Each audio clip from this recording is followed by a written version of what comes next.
Bom dia, meninas, graça e paz. Olha, nós aqui mais uma vez, juntinho de vocês, para estarmos aí fazendo alguns comentários, algumas observações sobre a vida de John Wesley, o seu ministério, a importância da família dele, não é? Como ele foi o fundador do metodismo, nós não podemos deixar de falar nesse homem de Deus tão importância na vida da nossa igreja, da nossa denominação. Certo, meninas?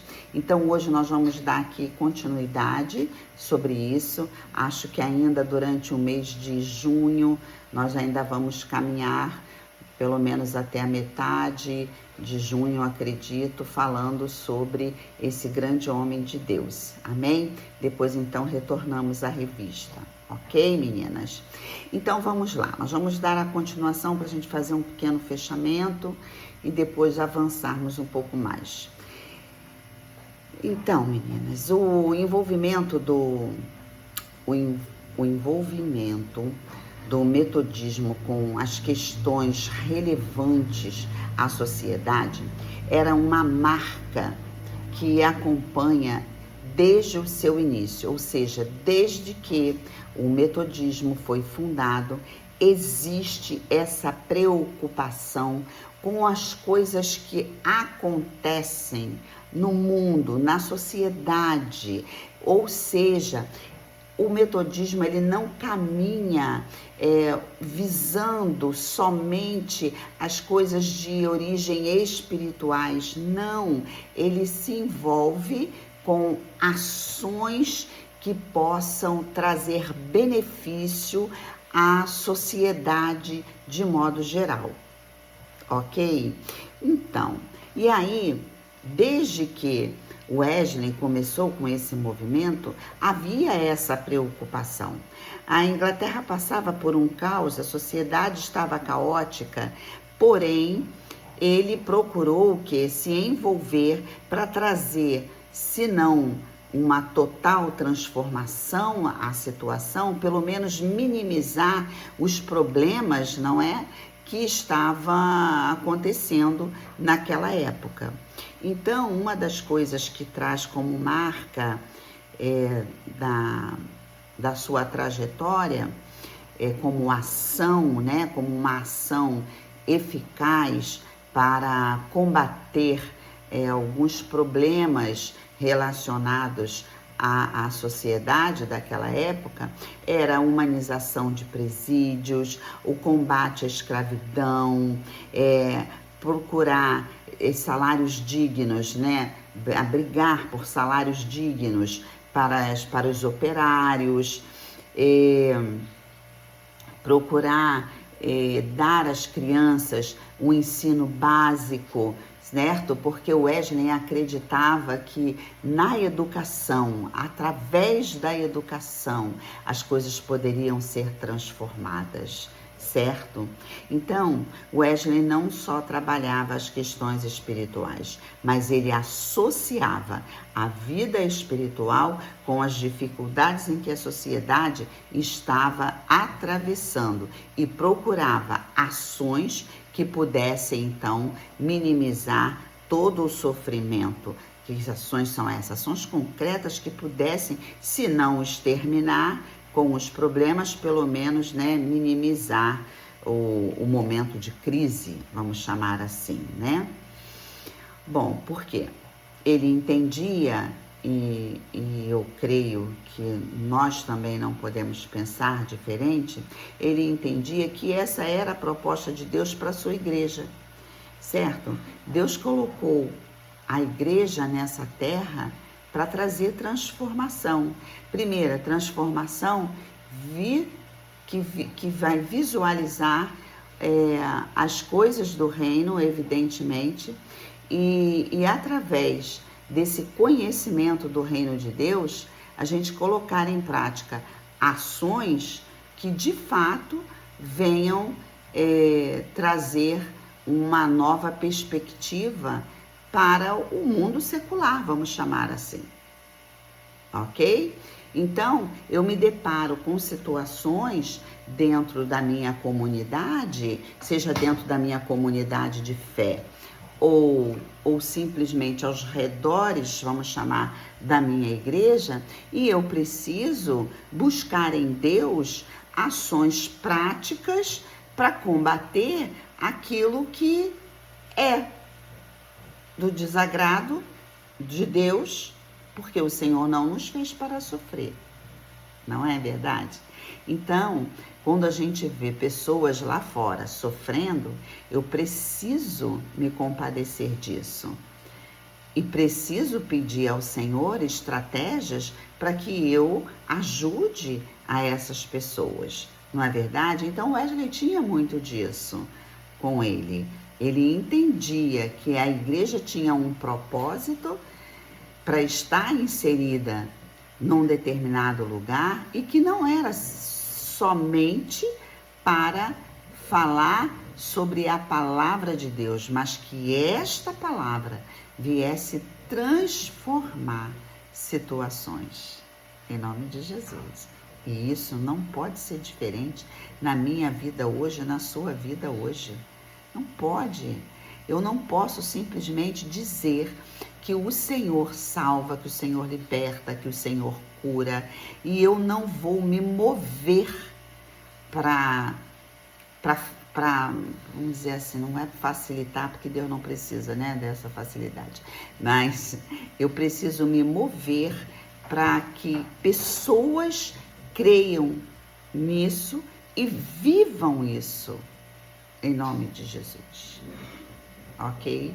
É mais ou menos por aí, será? Não sei se eu me fiz entender.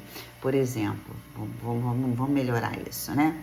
Eu falo do amor de Deus, ok, mas que práticas têm sido relevantes na minha caminhada ou na caminhada da minha igreja para levar uma condição de vida melhor para aquele bairro em que a minha igreja está inserida? Por exemplo, eu vejo crianças que precisam de dentista, pronto, precisam de dentistas. E aí, o que eu vou fazer? Eu vejo que crianças estão pelas ruas precisando de agasalhos. O que eu vou fazer? Qual é a ação que eu vou provocar na minha igreja para que alcance essa necessidade dessas crianças? Ou de um adulto, não importa, desse ser humano em si. Então, você entendeu?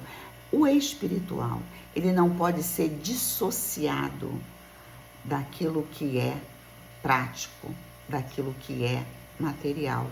Eles precisam caminhar lado a lado. E essa era a preocupação de Wesley, não é? Serviço. Serviço envolve muita coisa, não é? Eu sirvo com os meus braços, eu sirvo com o meu intelecto, eu sirvo com o meu coração. Quando que eu sirvo com o meu coração? Quando eu me preocupo com o outro. Certo? Então, vamos lá. Então, nós precisamos nos espelhar no exemplo de Wesley. Nós nos deparamos muitas vezes ali em frente à nossa igreja, né? A gente vê cada situação, pessoas em utilização de alguns vícios, né? E aí, o que a gente tem feito? Além de levar a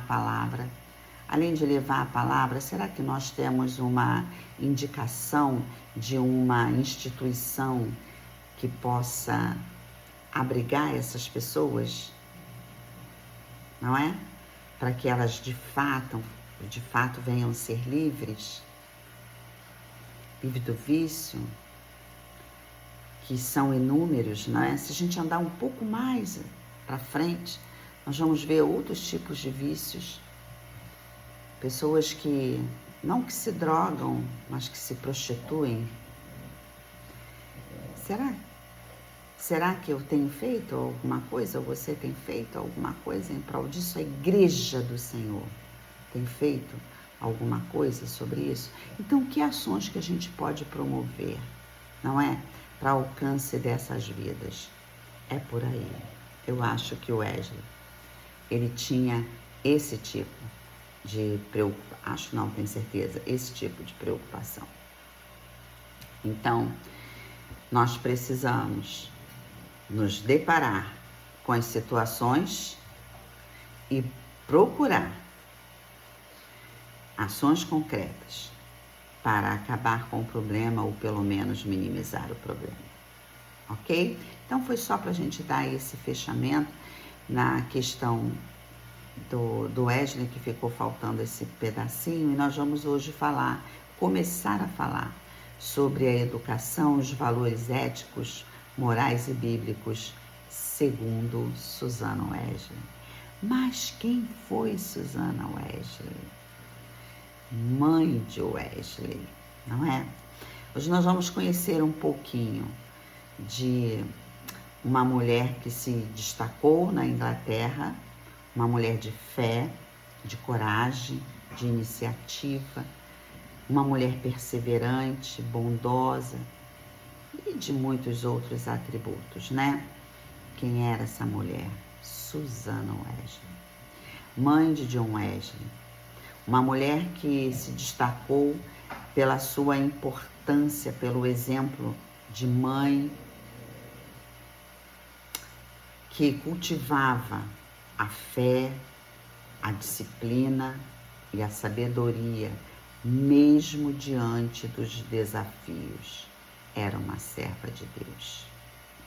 Muitas vezes, meninas, nós nos perdemos, não é? Nós nos perdemos quando os desafios chegam e nós não temos sabedoria suficiente para suportar os desafios e acabamos nos perdendo no tocante a ser essa mulher que é exemplo para os seus. Infelizmente, é uma realidade que nós precisamos buscar em Deus essa transformação. Os desafios existem, nós não temos como fugir deles, mas nós precisamos pedir ao Senhor que nos dê sabedoria suficiente para suportar os desafios. Sabe que são, sem dúvida nenhuma, inúmeros, não é? Mas eu preciso, com perseverança, com paciência, suportá-los para no final o Senhor me entregar, não é? O troféu da vitória, do triunfo, em nome de Jesus, amém? Então, Susana Wesley, ela nasceu em Londres. Sua trajetória foi fortemente influenciada pelo seu pai. Achei interessante, né? Foi pelo seu pai, um homem cristão, cujo hábito era ler 20 capítulos da Bíblia. Olha, diariamente 20 capítulos da Bíblia, ou seja, do alimento, aquele que muitas vezes a gente, olha, não faz uso desse alimento diariamente com tanta sede, com tanta fome. A gente não faz, porque a correria do dia a dia não deixa, não é? Tanta coisa acontece e a gente deixa para depois. Para ler um capítulo é um problema sério. Então, esse homem tinha como hábito ler 20. Que exemplo, não é? Que exemplo, que legado deixou para a filha. E por conta desse exemplo, ele trouxe uma convicção ao coração dessa filha, não é? De que ela precisava se envolver ainda mais.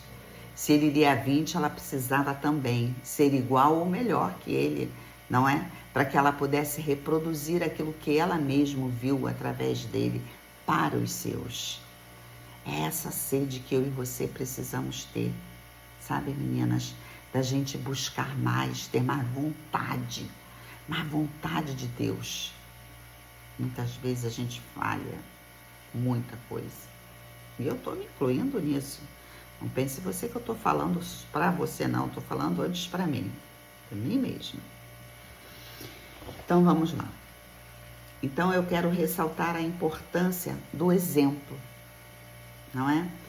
Através do exemplo do pai de Susana Wesley, ela pode ser essa mulher fantástica, não é? Essa mulher que também deixou um grande legado para os seus filhos. Essa mulher que soube ensinar os seus filhos a caminhar na presença do Senhor. Por quê? Porque ela foi criada, não é? Dentro desse ambiente de graça, de unção, não é? Esse ambiente onde a palavra se revela, certo? Então não podia ser diferente, ela tinha que gerar realmente filhos que fossem feitos o quê? Para a glória de Deus, não é? Não, ela pôde ter o privilégio de ter um filho como o John Wesley, que foi o fundador, não é? Do metodismo, porque pelo exemplo, é pelo exemplo. Vamos lá. Então, que eu e você possamos ser exemplos também positivos para os nossos filhos e que as nossas ações reflitam neles os frutos para a glória de Deus, sabe? Eu preciso que os meus me vejam lendo a Bíblia, me vejam orando, me vejam falando do amor de Deus. Eu preciso disso. Isso é bom. Eu não posso ser uma cristã que só é cristã lá dentro da igreja e que dentro da minha casa eu não tenho tempo para meditar na palavra, que eu não tenho tempo para estudar a palavra, que eu não tenho tempo para ouvir um louvor, que eu não tenho tempo para me ajoelhar para orar, né? Eu não posso ser essa mulher. Isso não é uma mulher de Deus. Uma mulher de Deus, ela investe tempo. Ela investe tempo na presença do Senhor. Amém? E com certeza, aqueles que estão vendo, estão aprendendo o caminho. Amém? Então vamos lá. Susana tinha como lema ser mãe, esposa e missionária da sua própria família, cuja o hábito da oração, da leitura da palavra e da devoção a Deus era um estilo de vida. Porém, mesmo diante a sua fidelidade e a sua dedicação às coisas do reino, Susana passou por muitas provações. Eu não tenho dúvida disso, não é? Porque a palavra nos diz isso, que no mundo nós teríamos aflições. Então, independente de quem eu seja em Deus, as aflições virão. Então, foi assim com Susana, é assim comigo, é assim com você. Independente de quem nós somos em Deus, as aflições virão, certo? Porque está escrito na palavra: no mundo tereis aflições, mas tem de bom ânimo. Eu venci o mundo. Então pronto, então você vai ter aflição, eu vou ter aflições também, mas nós precisamos crer naquele que é o autor e consumador da nossa fé, e que sejam quais forem as circunstâncias que se apresentarem, nós estaremos guardadas pela forte mão do Senhor, e isso é o que nos basta, em nome de Jesus, amém? Então, Susana, ela teve 19 filhos, alguns nasceram especiais, outros morreram, somente 9 filhos sobreviveram e passaram para a fase adulta. Ela tinha dificuldades como eu e você, era uma mulher que tinha dificuldades financeiras na família, tinha também a sua saúde fragilizada, porém a sua fé era inabalável. Meninas, para amanhã desse dia, eu quero dizer para você que a minha fé e a sua fé precisa ser inabalável. Eu não confio e você também não pode confiar em carros, em cavalheiros. Eu e você, nós não podemos confiar naquilo que a medicina pode fazer, naquilo que o advogado pode nos responder, aquilo que o juiz pode julgar. Nós temos a nossa fé inabalável no Senhor. Amém? É no Senhor. Independente, querida, das circunstâncias que você esteja passando nessa manhã, eu estou sendo motivada a falar isso para você. Independente das circunstâncias que você esteja atravessando, creia que o Senhor não te abandonou, creia que você não está invisível aos olhos do Senhor. O Senhor está com os olhos fitos em você. Ele tem olhado cada lágrima que você tem liberado na presença dele. Creia que no momento oportuno a resposta virá, em nome de Jesus. Não duvide, o teu Deus jamais te abandonou e jamais te abandonará, em nome de Jesus. Creia, fique firme, siga em frente, siga declarando que o Senhor é o teu Deus e que nada vai te faltar, porque Ele está no controle da sua vida. Declare palavras proféticas em cima desta situação que você está vivendo. Não desanime. Persevere, porque a vitória virá em nome de Jesus. Amém? Eu precisava liberar isso para você em nome de Jesus. Quero deixar um beijo enorme no coração da aluna Maria Melo, que fez aniversário essa semana. Querida, um beijo enorme no teu coração. Que o Senhor te abençoe. Que o Senhor seja contigo a todo tempo, que nesse novo ciclo você possa viver o extraordinário de Deus, em nome de Jesus, amém?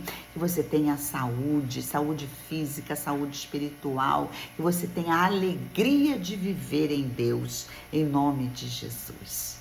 Que o Senhor é contigo. Com todas as alunas, eu desejo um domingo maravilhoso, cheio da graça, cheio do amor de Deus, em nome de Jesus. Amém? Fiquem com Deus até domingo que vem, se Deus assim nos permitir, e nós vamos continuar falando ainda dessa família. Susana Wesley, John Wesley e todos os demais. Beijão no seu coração. Tenha um domingo pleno na presença do Senhor.